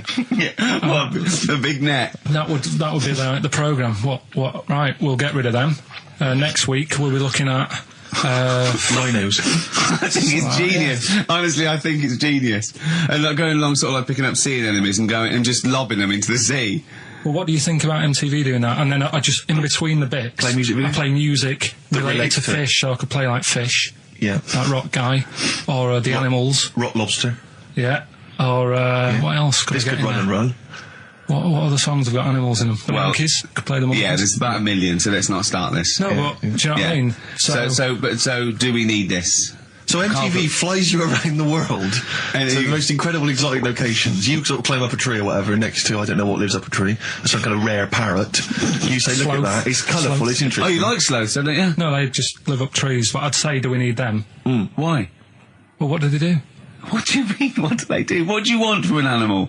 Carpentry. What Well, do you like, want? I don't like scorpions, right? Right. But then I found out they look after those monkey things. They're not monkeys, they're Whatever. lizards. Well, all right, yeah, then lizards. They look after the lizards. So there's a reason. But do you need the lizard? Could be your Well, next yeah, question. because the local people made shoes out of them. But not when the scorpion protected them, they didn't. All right, we don't need them then. So ultimately, would anyone decide? I mean, do the animals kind of get a chance to mount a case for their survival? I mean, is there maybe someone that comes into their corner and sort of defends them? I'd have like a David Attenborough type character who says, Right. well, they do this, and I'll go, yeah, but do we need that doing? Yeah. Yeah. Okay. Yeah. So what does an animal need to do in order for you to feel that it sort of gets a chance of life? I mean, like a pet, like an animal, like a dog maybe, or a cat. I mean, they give a certain affection to its owner. Is that a valid reason to survive? Not particularly for you. Not really. No, okay. I mean, saying that though, blind people use dogs, so they are useful. So dogs are useful. Saint Farmers burners, use they often dogs. save people, don't they, in Yeah. snowy weather? Cats. I'd have to think about it. Okay. Keep the mice down. Yeah, but you got rent to kill. Okay. So what I'm saying is something that will affect the world. Right. I think you'll find everything does. Except Carl. I'm not sure what effect he's having on the world. I'll tell you what though, Steve, right? Did you watch the mammals? I didn't see the mammals. They had bison on it. Right. The weirdest looking things you've ever seen. Yeah. They've really Again, you're on dangerous ground here, no, Carl. but they've really got it's like, decide what you want to look like. It's just a mismatch of stuff. It's got a really big airy head. Yeah. Unlike you. Sort of bald at the back. Right. Sort of It sounds like thinner. someone you went to school with. Was there two of them? Oh, brilliant. That's nearly it, Carl. Right, what's your last room 101? Oh, God. It was, holidays. Holidays. You want to put holidays in room 101? People who are sort of annoying on holiday. Oh, yeah. Do you know when you go away? Oh, yeah. It's sort of touched on this before. Is this going to be the Scouse guy? Yeah. Go on. Oh, it's so long though. I mean, it was a holiday when we went to Tunisia. And the Scouser pissed you off. Surprise, surprise. Yeah. Yeah. But the annoying thing was, you know, when you go on it was a cheap holiday, and like the lesson here is, you know, if you want a good holiday, you gotta like spend some money. Yeah. And we didn't on this one. We spent about, I don't know, 400 quid for two of us for like a month or something ridiculous. And we got there and, you know, you get to the hotel and you go, we have made a mistake. You know, it's a ropey hotel. You know, you can tell like the blinds and stuff as you walk in, they're all dirty and stuff. And you think, well, let's make the most of it. You know, let's not get down about it. It's a holiday. It's for a rest. And you try and make the most of it. And we had to meet. Do you know, like you have one of those things where you get to your destination and the rep says, right, you know, go and unpack your bags and that. Go and sort yourself out in the room. And tomorrow morning we'll meet up at 10 o'clock. And I'll go through, you know, the best sort of place to go for camel rides and, you know, the best deals I can get you. That sort of thing. Can anyone here walk like an Egyptian? So she says, right, tomorrow morning, meet 10 o'clock in the discotheque. So we get up and we have breakfast, and it wasn't a good breakfast. The kitchen was, like, bit horrible. The food wasn't good, and it was run by sort of midgets. What do you mean it was run? Not there's anything wrong with that. There was little fellas running around, and the annoying thing was one of them sort of started to fancy my girlfriend. How did he manifest his affection for No, you're not saying there's anything wrong with midgets, though, are you? Just saying it was strange that there was. Yeah, but even midgets shouldn't be cutting in on Karl Pilkington's territory. I know. But it's also that thing of, you know, they've got little fingers, and it's sort of ruined. I'm so sorry. No, I'm not. It is a bit of a phobia of mine. Okay. Do you know what I mean? They are nice people and that. Sure. Oh, God. But the annoying thing is... So what was he doing then? How did he... I don't understand how he was chatting up your girlfriend. Was he crawling under the table so you couldn't see? Just kept... Whispering to her from underneath there. Stop it. Just sort of, you know... Wait, I don't want to get a complaint on our last show. There's not many midgets. What's going to happen? Can we just finish this and start up again in a couple of months? Oh, yeah. So if you want to know more about the midget theme restaurants, then we'll talk you in 3 months. Yeah. It's just... No, that's fair enough, actually. Oh, yeah, no, sorry about this. Listen, we'll see you in about a really... it's been a pleasure, truly, and thank you for everyone that wrote I've got you a couple letters. Have you really? I've got you both a present, right? Oh. I got Ricky, do you know, like we've done fables and Yeah. stuff? Right? Yeah. This is like Mr. Ben. Oh. This is brilliant. Yeah. Right, and it's like little fables that Mr. Ben goes on. Oh, fantastic. So I want you to learn something from that for when you come back. Okay, brilliant. That's lovely, I'll tell you Carl. one of the stories I read this morning. It's brilliant. In fact, when you've done with it, give it me. Yeah. Because I haven't finished reading that. Okay. Thank you, Carl. And for Steve, a little... chat-up lines. A little book of chat-up lines. That's fantastic. That's great, Carl. Well, we'll see you in 3 months. But carry on emailing Carl. Cherish Karl Pilkington. He sits in a little room by himself, so keep him in touch. And we'll see you in August. We're going to leave you with something that we all love. This is There Is a Light That Never Goes Out by the Smiths. Very apt, I think. Goodbye. See you later. You've been voting in all week, sending your emails. So here's the clips that you wanted. Right, badly drawn boy, born again. Right, just get this Educating Ricky out of the way. So, Turkey, yeah. So what is this again? It's Educating Ricky is the tip included. Right. Apparently a fellow was on holiday in Turkey. It's just having a normal holiday. Weather's good. You know, he's having a good time. Weight is all normal height. Yeah. He's having his meal. He hears a load of screaming going on in the kitchen. Hold on. Has his girlfriend wandered in there? And they do, with a step ladder. Yeah. the circumcised people in the kitchen, and apparently... What are you talking about? Whoa. Slow down. We were sidetracked there for a minute. What are you talking about? I'm excited about two things at once here. One, they circumcised people in the kitchen. Two, I guessed it was someone losing the end of their knob. He did, yeah. I started thinking like Karl Pilkington. Extraordinary. That is amazing. Apparently it was going on. It wasn't just a one-off either. Well, when I say a one-off, I mean they did it more than once. Yeah. Right. And there was He was there for a week, and apparently the first night it was quiet, and then the rest of the week, every day, he'd be like having his breakfast, or even his lunch, or even his tea. Yeah. He'd be doing it all day. Oh. You'd be hearing Lunch and screams. breakfast, fair enough, really. Yeah, So, but isn't it tea time? Don't do that. And apparently it's a tradition over there.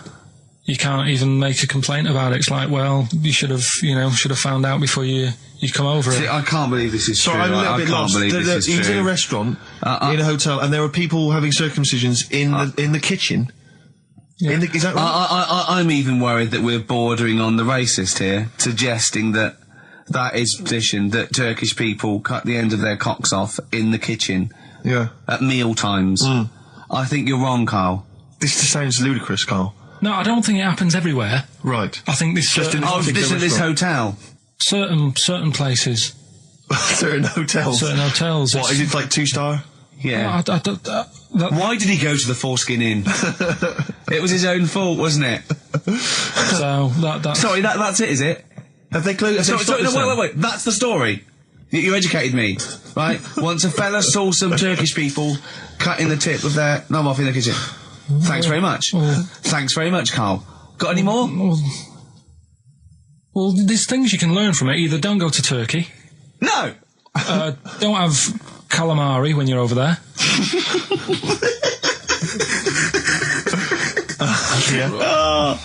Carl, you've done it again. Well, So we get onto conversations. Talking about, he's asking me stuff about evolution. Tell me that. Why did the giraffe? What's that rubbish about the giraffe getting a long neck? I said, well, it didn't try and get a long neck. It was selected because, Anyway, I went into evolution for him, and he said, but why would evolution do that? I went, well, you think that evolution didn't do anything? There's not this consciousness, there's not this will that a giraffe has to stretch its neck to reach the leaves. One had a long enough neck to survive and pass it. He was going, yeah, but why did evolution? This isn't. But by the way, this isn't the most stupid thing. This is warming up. This is about 8:45. Sure. Right? He said, why didn't evolution make a giraffe good at carpentry so it could build a ladder? Right. Yeah. Okay. No. All right. Okay. So he's thinking around it. He's trying to pick holes in evolution. Yeah. We get on to, I said, well, things are, I said, we can see the speed of evolution in lower life forms like bacteria, viruses, they evolved. That's why, soon we won't have an antibiotic that can kill some certain bacterial strains. And he said, and this is about, 11:30, then I said, I'm going to bed, right? He said, in the future, they reckon that you'll be able to wake up and eat a yogurt you can have a chat with. I don't know what that means. let's put a song on, right? and we'll come back to it. So you're going to because- explain that? Yeah. You've got an explanation. The Verve and Sonic on XFM 104.9. I'm Ricky Gervais, with me Steve Merchant and Karl Pilkington. So let's just get this right. What did Carl say? He's just specifically giving those words again. He said, they reckon, and I said, I'm going to bed. He went, no, really? I said, no, I'm going to bed, Carl. There's no point now, because, it's just like you're talking gobbledygook. You know what I mean? I might as well talk to a pot plant. Yeah. He said, in the future, they reckon, I don't know who they are. Sure. I don't know, people who post things on the internet that he reads. I think the that, Telegraph. Anyway, complete the sentence. they reckon that in the future you'll be able to wake up. I love it. There's always a little scenario, an embellishment, like this little. Oh, hello, darling. It's your yogurt. Hello. You'll be able to wake up and eat a yogurt you can have a chat with. All right. Well, thanks for that, Rick. I'm looking at you. I'm going to throw that over to Carl now. Right. It's when I was away on holiday, right? I got. I don't normally buy the Telegraph because it's too big and that, innit? So, but they were giving it away for free on the plane, so I thought, Ding dong. might as well have it. And I saw a couple of things in it. I thought that would be interesting. I saw this thing about the future, and it was talking about evolution and what have you, right, which I always find weird, because I always think that maybe we've sort of done it wrong anyway. Do you know what I mean? I sometimes think... By definition, evolution can't get things wrong. Things change, that it's not successful, it can't pass on its genetic material, but if you're around, it's working. If you're around, it's working. Slugs are as evolved as they need to be. Slugs are as evolved as you and well, me. that's true enough. Yeah. No disrespect, but it works. It works. Sorry, They're but around. anyway, what's your point, Carl? No, I mean, I think we probably would have been better off staying as a fish. Just because there's more water than land, isn't there? Right. and you wouldn't drown. This is why I went to bed. No, I can imagine. I'm thinking of dozing off now. No, but do you know what I mean? From, what was it? It was bacteria, it was fish, mermaid, man, onwards and what have you. So anyway... Oh God! No, there are a few knowledge gaps in your theory of evolution. All right, Mum, You generally got it right, though, so yeah. But I mean, basically, it went bacteria, fish, mermaid, man. What's next is the big question. So it was telling you all about this and what have you, and saying how, like, we shouldn't have interfered, because maybe if we wouldn't have invented planes and what have you, maybe we'd be able to fly and what have you if we really needed to and stuff like that. Okay. So we've interfered with evolution, you see. Right. Well, then it was saying, well, what's the future got? Well, yes, in one way we have interfered with evolution. Yeah, the evolution of the human being in society is changing. It's no longer based on the strongest or the fittest, because medical science can keep us alive long enough. People can pass on their genetic material where without this civilization they wouldn't have been able to. So yeah, there are different parameters, there are different pressures, there are different things that say whether we're going to pass on our genetic material or not. Okay, so in that sense you're right. And that, Rick, as far as I'm aware, has led to a yoghurt that you can eat and have a conversation with. So this is what it was saying. It was just saying, you know, we're living in mad times and that. You know, there's a lot of weird stuff going on. One of which is... And the fellow was just saying, you know, with computers and stuff like that, the way it is, we'll be able to wake up, Go on. have a chat with your yoghurt and have something to eat. What do you mean, have a chat with your yoghurt? Because of the amount of, I mean, you have them yoghurts already, those friendly yoghurts. Those bacteria-friendly ones, so this is just a really friendly one. Yeah, they don't... Oh, God! I'm my best! Do you know what, sometimes, Carl, I think that we're having a chat with a yoghurt. Do you know, there can't be any difference. Yeah, but then I'm always reminded that would be more entertaining. That would be more informative. Is this something that happened to a friend of yours, or is this... No, I read about it. You read about it, okay. There's this little lad, right? Okay. First of all, it's years ago, right? When they didn't have decent doctors in, like, every town and that. Yeah. And this little kid is dead ill, right? Yeah. And the local doctor... Well, there's a phone call involved, so I don't really get the impression that it's like medieval times. Yeah. Yeah. But I didn't say that, I just said it's years ago. So this kid's ill, right? Yeah. And he's lying in the bed, and... He's all going funny colour and that. Yeah. And his mum says, I'm going to get the local doctor round. The local doctor comes round, and she says, I don't know what's up with him. He said, leave it with me. Leave it with me. He said, the doctor said that. I'll have he said I'll phone up a top doctor. Okay. Who was in America or somewhere like that. And so he goes to the phone in his office and he calls America, and because it's years ago the phone line isn't that good, it's all crackly and that, right? Yeah. So he's talking to the doctor and he's saying, I've got this kid, he's a funny colour, and you know, he's really weak and that. I don't know what's he's up not with him. giving him much to go on. Right? Sure. So the American doctor, right? Yeah. He goes, yeah, what you want to do? And it's all breaking up, right? Yeah. He goes, what you got to do? You got to it's all breaking up. You've got to give him some parrot's blood, right? Some parrot's blood? Well, that's what he thought he said, but the line was really bad. Yeah. He meant parent's blood, but he heard that he said parrot's blood. He said, right, I'll do that, leave it with me. I can see where this is going. He goes to a pet shop. Yeah. He says, give us like half a dozen parrots. Sure. Takes them round to the kid's house, takes the blood from the parrots, puts it into the kid's fine. The kid's fine. I've never It worked. such a load of shite in my life. I've never heard such twaddle, such just made up, enhanced, exaggerated bollock in my a life. load of old rubbish, Carl. I mean, when he told me this, the doctor said, what do I do? And the doctor on the other end said, give him some blood. And the doctor went, where do I get blood from?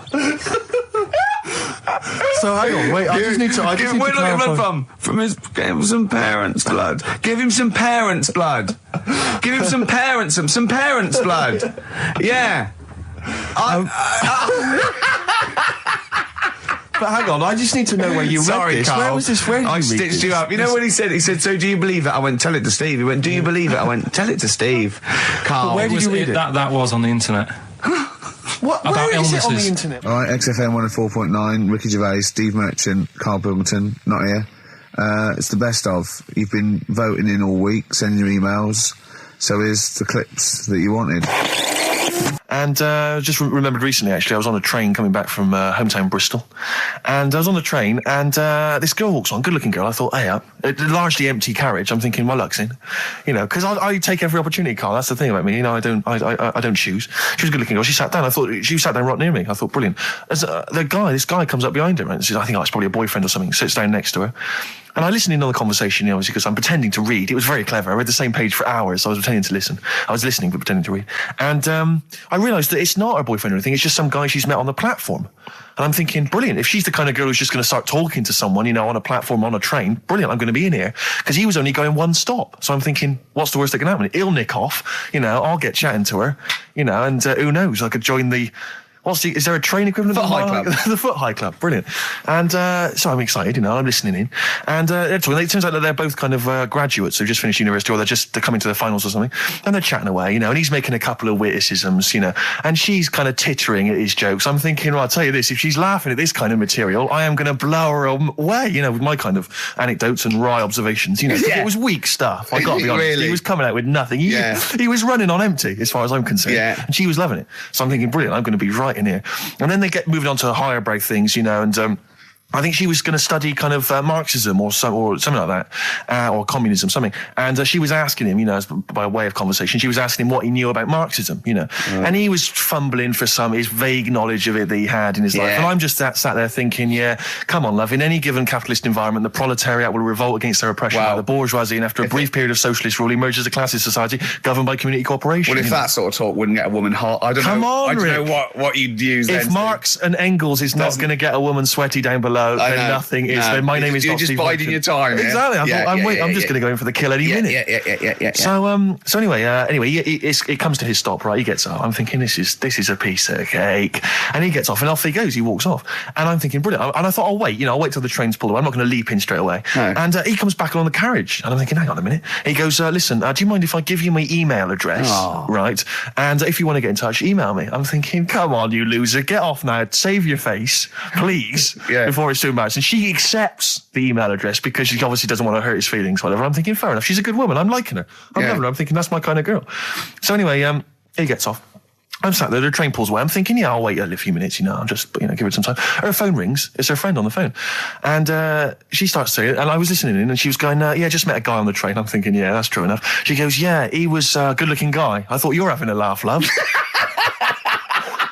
To be honest. Because I was looking at him, and she said to her friend, he looks a bit like tennis player Boris Becker. I thought, you should be so lucky, frankly, because I saw him. He had awful facial hair, if that's what makes him look like Boris Becker. Terrible little goatee beard. It was laughable. I thought, I don't know. And then she goes the thing, and she's like, yeah, I met him, we got chatting and stuff, and she was going, it's not often that you meet someone, generally in life, who's, kind of thoughtful and intelligent and funny. I thought to myself, I'm not even going to waste my time with you, love. Frankly, if that's what you thought of him. You just walked away. And I'll be honest with you, I didn't even bother talking to her. No, you were just I didn't even waste my time with her. If she thinks that bloke is not only great looking, funny, but funny and intelligent, and she got on well, and he was polite, and it was a chance meeting, and he thought, and she thought that you were like a freaky looking dork who didn't even have the nerve to speak. That is what if that's what she thinks, then I don't want to know her. I couldn't. You walked away, and good luck to you. And I have my dignity intact. Yes, and she's nothing. And Karl Pilkington with his brand new show, What's the Song? What song am I thinking? No, I mean... You're nervous about this, aren't you, Rick? I am. You're worried. Well, because I've heard some of these clues before. And they're ramblings... Sometimes they're close to ramblings of a fool. Right? And it really is like those, what am I thinking? Yeah. I don't know, though. I actually was genuinely impressed by Born Slippy. I have to give him the benefit of the doubt. That's one of the better ones. Because that was short, sweet, and it worked. Some of these, you say, they're not going to be quite as pissy. Some of them are like Emily Bronte novels. Now, listen. we're just going to go for it then. You do it, and we just get people to call up because I want to see the general public's confusion of trying to work out. Well, why don't you give us your next clue, and then we'll play a track, and then we'll hopefully have people on the line after the track to try and answer it, and you can recap briefly. So give us your clue now for what song am I thinking of? Right, this one. It's about a woman. And she's just normal, nothing wrong with her, or so she thinks, right? But there's the twist. Is this like the Tales of the Unexpected? And she's got like, you know, she's got her mates and she's having a normal life, having a good time and that. And then this thing happens, right? And she starts to stink. And she can't have a bath, right? And she really wants to have a bath. She's dead sweaty and stuff. She's going about her daily stuff. She can do everything else normal. She can eat, she can talk, everything. But for some reason, she can't have a bath. Is there a coal mining husband in the bath? Yeah. Is this born stinky? She can't have a bath. So a woman can't have a bath? Yeah.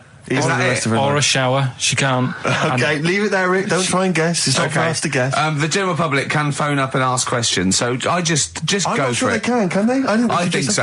Otherwise, we don't want just people just phoning up and I'll tell getting you it. what about this? Why don't they can ask one question? Yeah. They can ask one question of Carl, then they have to make a guess. Okay. 08700 800 1234. Have we got someone on the line now? We'll just go. Let's do it. Let's go for one. Let's go for one. This is edgy radio. This is letting Carl dynamite stuff. Right, live. Go on. Hello, XFM. Hello, I'm ringing about, what's the song? Absolutely. What do you think? Well, I'm going for Dirty Diana. Dirty Diana. See, that works. That's a great guess. It does. Yeah, but it doesn't work because why can't she have a bath? Okay, so the answer is in I was there. going to ask you. Well, that's your one question. That'd be the answer. That would be the answer, I'm afraid. What was your name? Shelley. Shelley, thanks very much. Shelley, I should tell you that, you know, that you should never take this personally because no one can really get into the mind of Carl. So don't you know, beat yourself up about this. I don't expect anyone to get these clues. No. So well done. That is guess. a fine guess. Thank you. Thank you. Okay. Anyone else there? Let's hello, XFM. Who's that on the line? It's Chris. Hello, Chris. A question for Carl? Before you give us your guess? I haven't thought of a really good question or anything yet. You just want to go for the guess? No, what I thought was, I'm sure Simon Mayo used to do this when he did the breakfast show on Radio 1 years ago. No, he didn't. So you've just pinched this idea, Carl? If you're going to rip someone off, Carl, do not rip off Simon Mayo. I haven't ripped this off. I thought this was a new idea. I was going to do it with sound effects instead, but that's he used to do that, and he used to get his team to play other characters. In the You idiot. Well, no, hang on.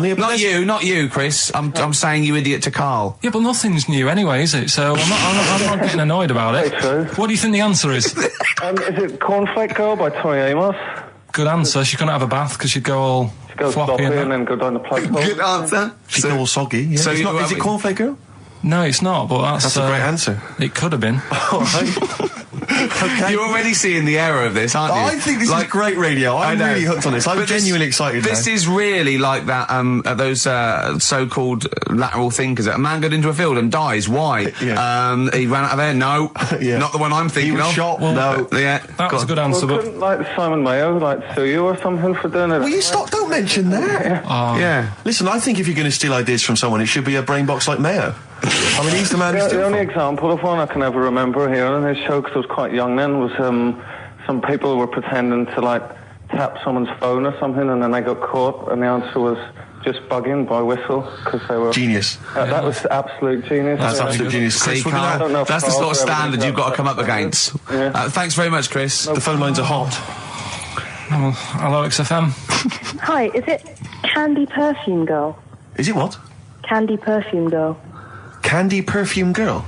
Yeah, Candy Perfume Girl. Is it? Well, who's that by? Madonna. No, it's That sounds like an obscure album track. No, Wow. it's one of her songs. just That think is it. about it. She stinks and everything. She's a normal life. I didn't say she was a sweet or anything. But for some reason she can't have a bath or Is a this shower. a big song? Just to give him a clue. Is It's a bigger song than Candy Sweet Girl.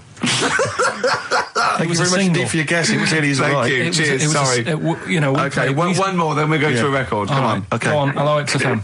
Carl, Yeah. is it High and Dry by Radiohead? High and dry. High and dry. Now that's great. She smells, which is another word for high. She's dry because she doesn't have a shower. Carl, if it isn't that, yours will never be as good as that. He's the winner. Whatever you're thinking of, that clue is brilliant. What's your name, mate? It's Richie. Richard. I mean, you can't beat that. That's a bit too lateral.